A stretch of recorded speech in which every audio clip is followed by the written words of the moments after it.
Complete, जिसमें physically, mentally, socially and emotionally हम लोग स्ट्रॉन्ग है। ठीक है, फिजिकली मतलब कि आप लोग चल के आए हैं, सुबह हम उठ रहे हैं, अपने दिनचर्या के काम कर रहे हैं, ऑफिस जा रहे हैं, बच्चों को स्कूल लेना, मतलब तो वो that is the physical state of health. Next है सोशल, मेंटल। ठीक है, मेंटली अगर हमें कोई स्ट्रेस नहीं है, हम अपना काम अच्छे से कर पा रहे हैं, वी आर हैप्पी, अगर मतलब जो भी हमारे काम है, लाइक अगर हम वर्किंग है तो हम अपना वर्क अच्छे से परफॉर्म कर पा रहे हैं, और वर्क के साथ साथ हम अपनी घर गृहस्थी को भी अच्छे से हैंडल कर रहे हैं, ग्रोसरी करनी है, बच्चों को स्कूल से पिक करना है, एवरीथिंग, मतलब तो अगर वो सारी चीजें अगर हम रिस्पॉन्सिबिलिटी के साथ, if we are doing all over daily routine work, office work, सारे अगर हम एफिशिएंटली कर रहे हैं, तो it means we are mentally strong. ठीक है, मेंटली हेल्दी, दैट इज क्या मतलब है, अगर आप देखो लॉनली रह रहे हैं, आप घर से निकलना नहीं पसंद कर रहे, तो वो क्या होता है, स्ट्रेस, डिप्रेशन, मतलब आपको सोशली इंटरेक्शन होने में अगर दिक्कत है, आप दूसरों के साथ मेलजोल नहीं रखना चाहते, तो इट मीन्स कि कहीं ना कहीं पे आप डिप्रेशन के शिकार हैं, कहीं ना कहीं पे आपको कोई ना कोई चीज जो है वो स्ट्रेस दे रही है। These are the science, it means कि आप कहीं ना कहीं डिप्रेस्ड हैं, आपको कोई ना कोई चीज परेशान कर रही है, it means you are not, उसमें ये भी आ जाता है कि मेंटली भी फिट नहीं है। तो इसलिए सोशल, तभी कहते हैं सोशल इंटरेक्शन जो है वो बहुत जरूरी है, लोगों से मेल जोल करना, सभी के साथ बातचीत करनी, यही सर्कल होता है ना, फ्रेंड सर्कल, रिश्तेदारी, एवरीथिंग, तो this are the part of life. तो इसलिए खुद को कभी भी आइसोलेट नहीं करना चाहिए। ठीक है, जो मतलब ठीक है, अगर मे बी के कुछ लोगों की आदत होती है देर से उठना है ना, मतलब फारिग, जो लोग ज्यादा फारिग करते हैं, ठीक है, तो इसमें क्या है, अगर हम देखो अगर हम फिजिकली फिट रहे हैं, तो फिजिकली फिट रहने के लिए क्या है, मॉर्निंग अर्ली उठे, एक्सरसाइजेज परफॉर्म करें, तो जो हमारी ड्यूटीज हैं वो सभी को करें, सोशली हम एक्टिव रहें, सभी के साथ मेलजोल अच्छे से रखें, व्यवहार अच्छा रखें। ठीक है, अगर हम किसी के साथ अच्छा गुड बिहेव करेंगे, तो दिस इज द, वो कहते हैं इक्वल एंड अपोजिट रिएक्शन, अगला बंदा भी आपको सेम उसी वे में ही ट्रीट करेगा। ठीक है, तो अगर आप सोशली गुड बिहेवियर अपना रखेंगे, अच्छे से सभी के साथ इंटरेक्ट करेंगे, आपको अच्छे से भी वेलकमिंग लोग ही आगे से मिलेंगे, तो क्या होगा, हैप्पी फील करेंगे। अगर कोई आपको नहीं अच्छे से वेलकम नहीं कर रहा, तो वो भी तो एक स्ट्रेस का रीजन है ना।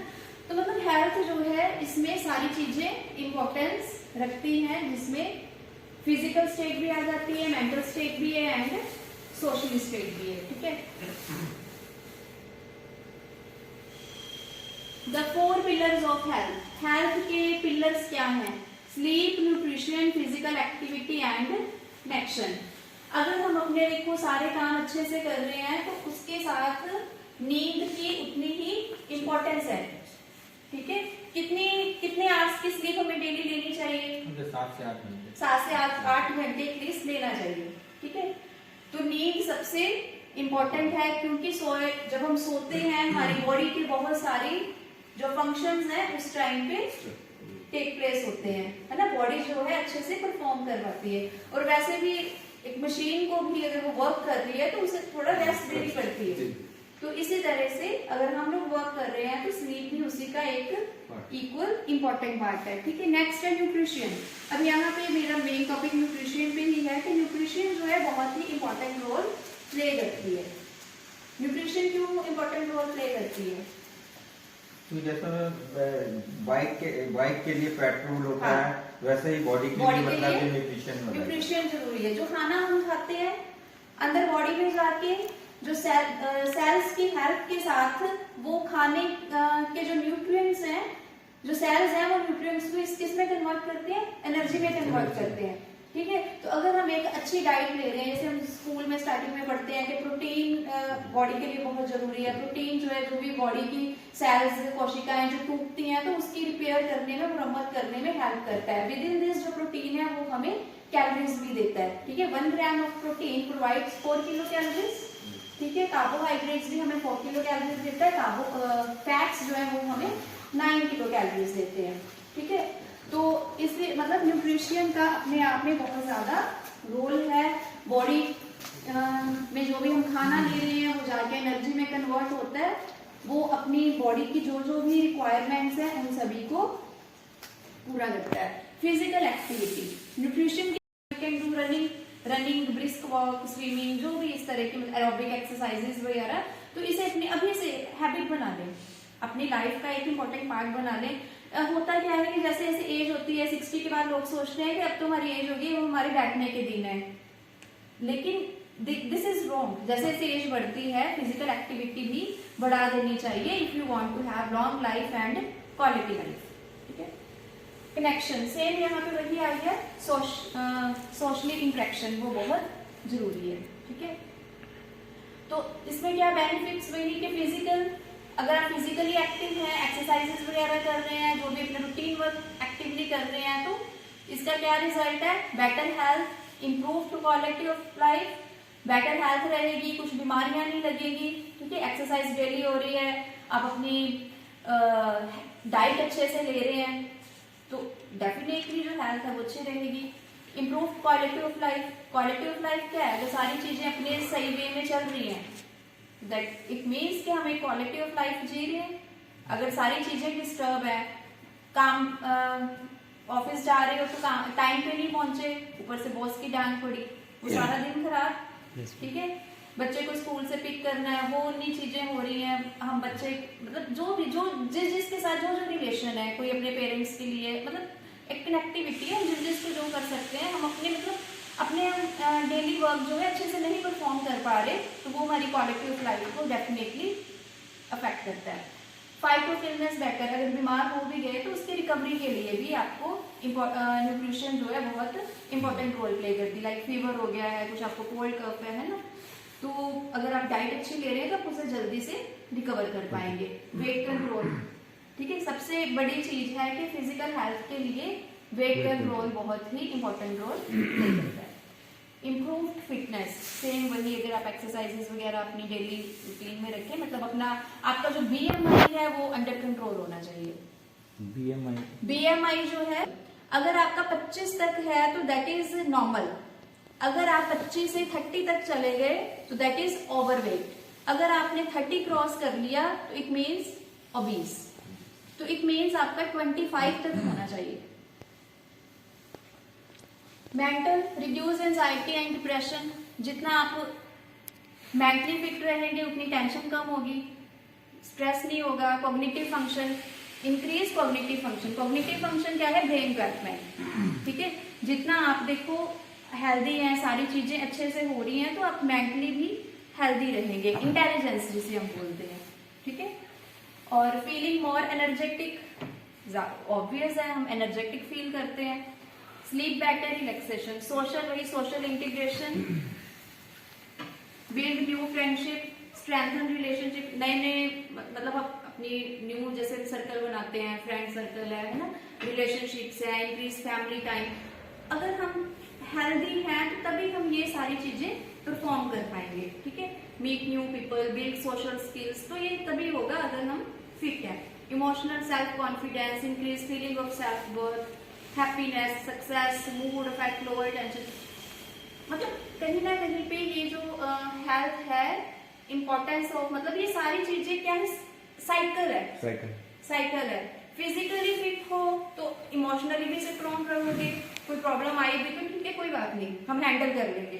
ठीक है, घर पे कोई है तो ठीक है, टेंशन ना लो, फ्रेंड को भी प्रॉब्लम है तो डोंट वरी, है ना, अपने आप निकलते हैं। लेकिन अगर आप खुद ही हेल्दी नहीं है तो हम आगे भी रिस्पॉन्स जो है वो अच्छा नहीं दे पाएंगे, तो it means this is a cycle. ठीक है,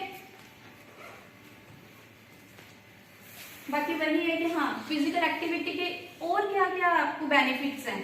जैसे आजकल बहुत सारी बीमारियां देखो आ रही हैं, हाइपरटेंशन, डायबिटीज, पहले होता था कि ओल्ड एज की बीमारियां, लेकिन अब ऐसे नहीं है। अब 30+, 40+, मतलब हर किसी को हाइपरटेंशन इट्स वेरी कॉमन। जब भी हम वर्कशॉप में वो हेल्थ चेकअप्स आजकल कर रहे हैं तो हमें बहुत सारे लोग न्यूली डायग्नोस्ड मिल रहे हैं जो खुद को समझ रहे हैं कि वी आर हेल्दी, हमें कोई प्रॉब्लम नहीं है, लेकिन वर्कशॉप से ही हमारे मंथली मतलब कुछ ना कुछ 3-4 तो न्यूली वो निकल ही रहे हैं, हाइपरटेंसिव, डायबिटीज, जो इवन के अभी 40 एज से नीचे ही है, लोअर देन 40 एज।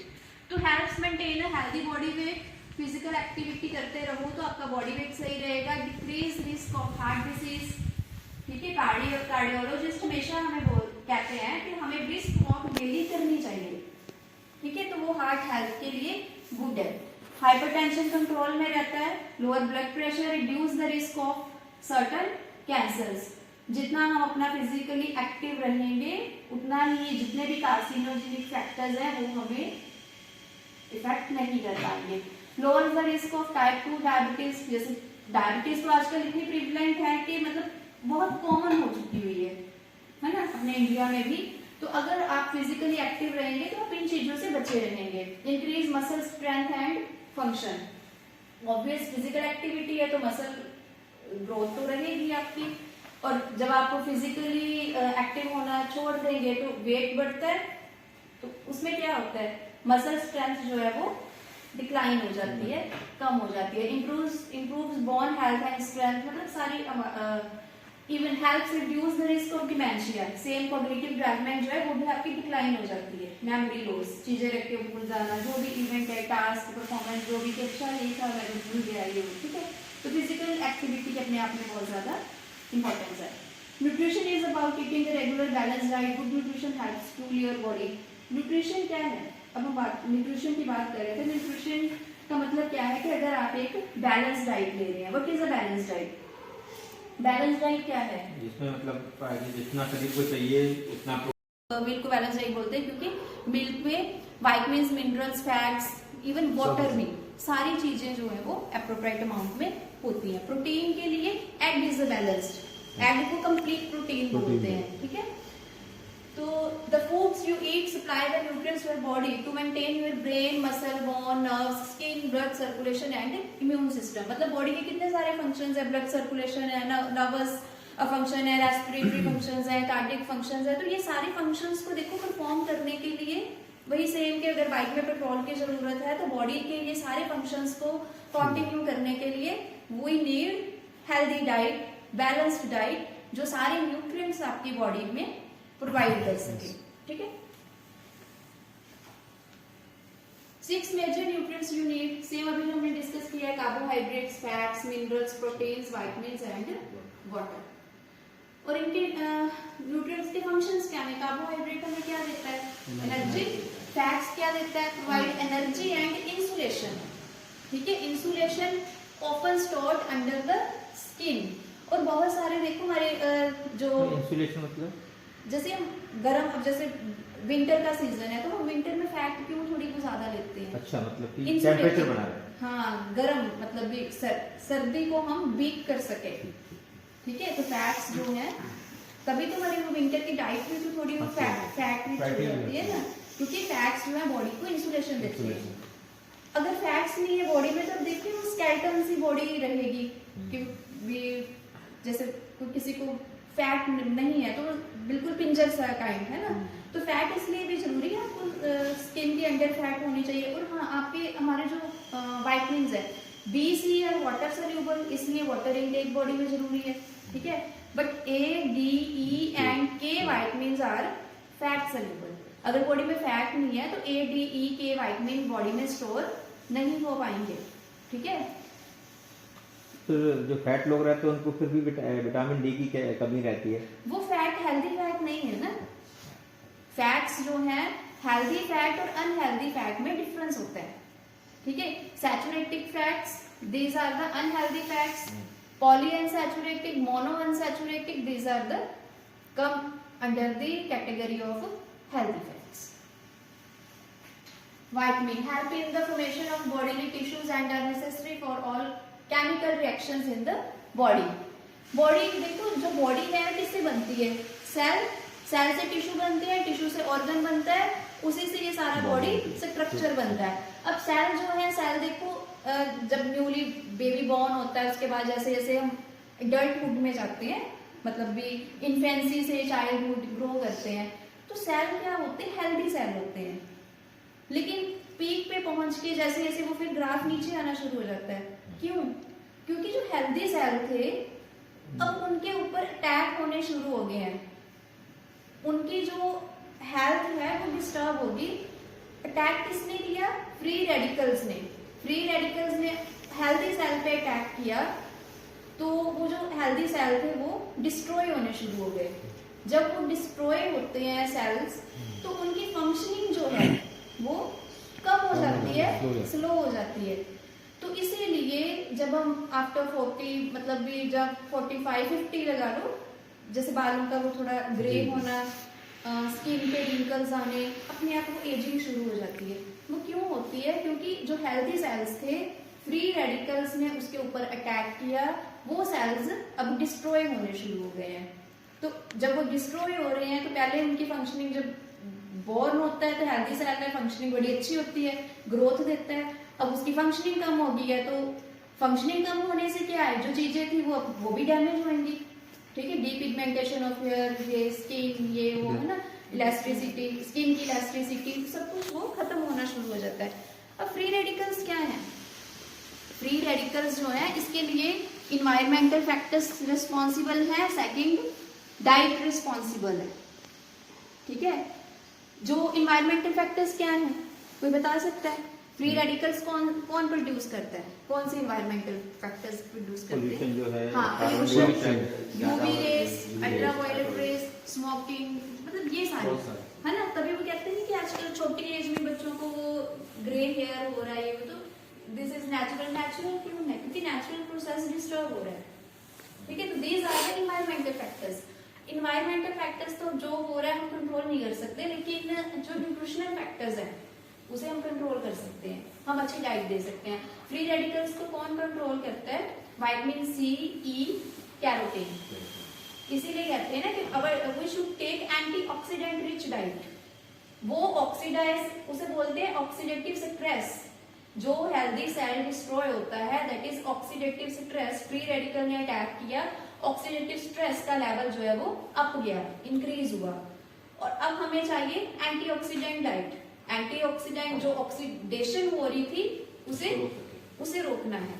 ठीक है, तो अगर हम शुरू से ही अपनी डाइट हेल्दी ले रहे हैं, विटामिन ई का ध्यान रख रहे हैं, तो इसलिए कहते हैं कि डेली बादाम खाएं, 7 से 8 बादाम रोज लेना चाहिए भिगोकर। तो क्योंकि बादाम में क्या है? विटामिन ई, रिचेस्ट सोर्स है, तो एंटीऑक्सीडेंट है। ठीक है, दिन की शुरुआत लेमन वाटर से करो, कहते हैं सुबह वार्म वाटर में थोड़ा लेमन ऐड करके करो। क्यों? Vitamin C. ठीक है, कैरोटीन, अब आजकल सीजन है, पालक है, गाजर है, रूटीन में लें, सैलड में लें। और हरी सब्जी तो वैसे शुरू से ही हम विदाउट भी बुक्स हमें ये नॉलेज होती है कि हरी सब्जी आंखों के लिए अच्छी है, एंटीऑक्सीडेंट है, ये वो है ना। तो इस तरह, हाँ, तो और फ्री रेडिकल हमें मिलते कहाँ से हैं? ये तो एंटीऑक्सीडेंट डाइट की बात हो गई, और इन्वायरमेंटल फैक्टर्स भी रिस्पॉन्सिबल हैं। सेकेंड और कौन से फैक्टर्स रिस्पॉन्सिबल हैं? अनहेल्दी डाइट, जो हम तला हुआ बहुत ज्यादा खाते हैं, डीप फ्राइड, स्पेशली जो बाजार का खाते हैं, वो तो समोसे, पकौड़े, उनका जो ऑयल का साइकिल है वो तो चलता रहता है ना। तो जो ऑयल हम एक बार फ्राइंग के लिए यूज कर लेते हैं, अगर दोबारा उसे, स्टडी कहती है कि रीयूज नहीं करना, उसे रीहीट नहीं करना। सबसे ज्यादा फ्री रेडिकल्स वही ऑयल प्रोड्यूस करता है, जो ऑयल को हम रीयूज करते हैं, रीहीट करते हैं। अल्कोहल में सबसे ज्यादा फ्री रेडिकल्स होते हैं। जो बंदा अल्कोहलिक होता है वो अपनी एज से आपको यंग नहीं कभी भी दिखेगा। तो इसलिए अल्कोहल भी मॉडरेशन में लेनी चाहिए। 1 to 2 drinks are enough. Reuse oil की बिल्कुल नहीं करनी चाहिए। घरों में भी मतलब फ्राइंग के लिए उतना ही ऑयल यूज करो जिससे हमें यूज ना करना पड़े।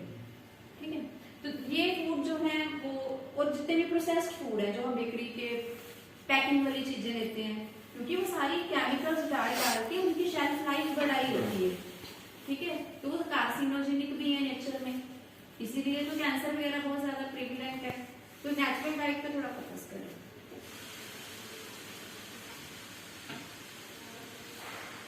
फूड पिरामिड, डेली डाइट में 30% कार्बोहाइड्रेट्स होना चाहिए, 25% vegetables, 20% fruit, 15% milk and mix products और poultry, and fat should be 10%, fats and sugar. ठीक है, बट इतना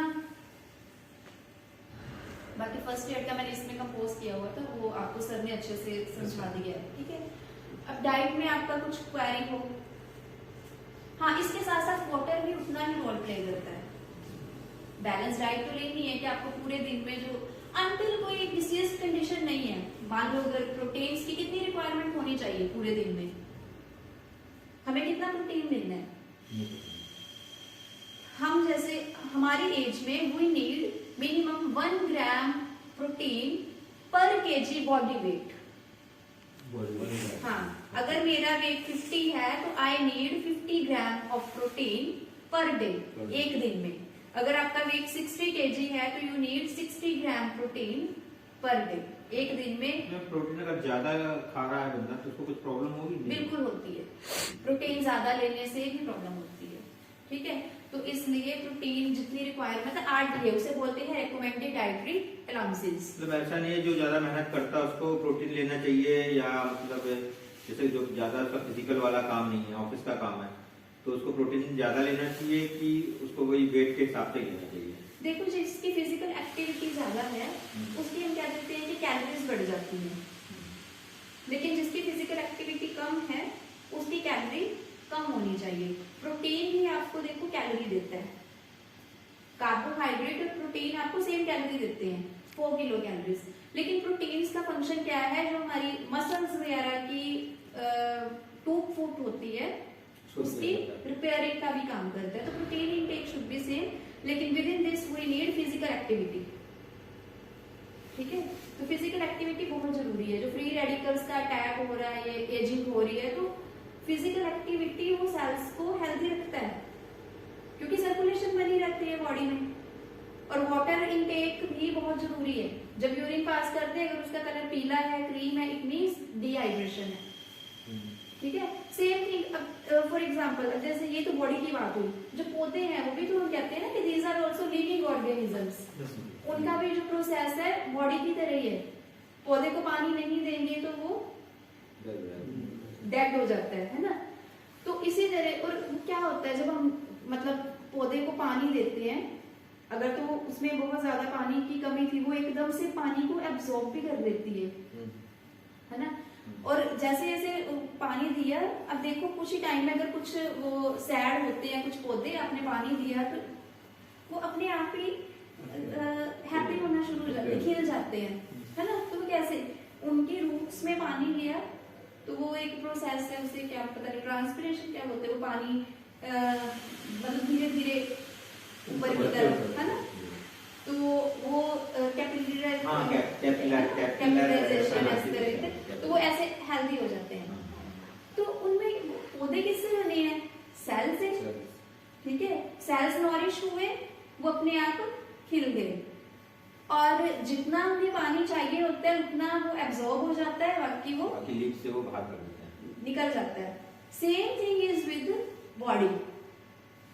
मतलब कुछ इस तरह के क्वेश्चंस में से किसी ने किए थे कि मतलब हम पानी पीते हैं तो यूरिन बहुत आता है, पानी तो निकल गया यूरिन के रास्ते, है ना। लेकिन नहीं, देखो सेम अभी मैंने डिस्कस किया है कि बॉडी भी किससे बनती है? सेल से बनती है। पानी अंदर गया, जितने सेल्स थे, जिसको जितनी क्वांटिटी में पानी चाहिए था, उसने सेम पौधे की तरह उतना एब्जॉर्ब कर लिया अपने फंक्शंस को परफॉर्म करने के लिए। बाकी पानी जो है वेस्ट की बाहर वो निकालता है। और जिसे फ्रीक्वेंट यूरिनेशन जो पेशेंट कहते हैं बार बार, तो इट मीन्स अब उनका अंदर सिस्टम उस तरह का नहीं है। मान लो अगर एक डेड पौधा है, अगर आप उसे पानी दे रहे हो, उसमें पानी उस तरह से एब्जॉर्ब होगा ही नहीं, वो वापस जितना पिया उतना ही निकल जाएगा, क्योंकि उसके अब सेल्स उसे ले ही नहीं पा रहे हैं, ब्लॉकेज है उसके। Same thing is with body. तो इट मीन्स अगर फ्रीक्वेंट यूरिनेशन बॉडी में है, थोड़ा मतलब ये तो थोड़ा ओल्ड एज प्रोसेस हो गया ना, थोड़ा जब अनहेल्दी है कि उनके सेल्स अच्छे से वर्क नहीं कर रहे हैं, बॉडी अंदर से अच्छे से वर्क नहीं कर रही है। तो आज का हमारा ये टॉपिक है न्यूट्रिशन पे के बैलेंस डाइट लें। अभी तो मतलब भी आई थिंक आप सारे बिलो 40 हम सारे होंगे, है ना, हाँ? 45। हाँ, तो चलो मतलब ठीक है। तो अभी से अगर हम थोड़ा अपने डाइट कॉन्शियस, एक होता है कि जब रिंकल आ गए, जब सब कुछ खत्म हो गया तब हम कॉन्शियस होते हैं, इसका क्या फायदा ना।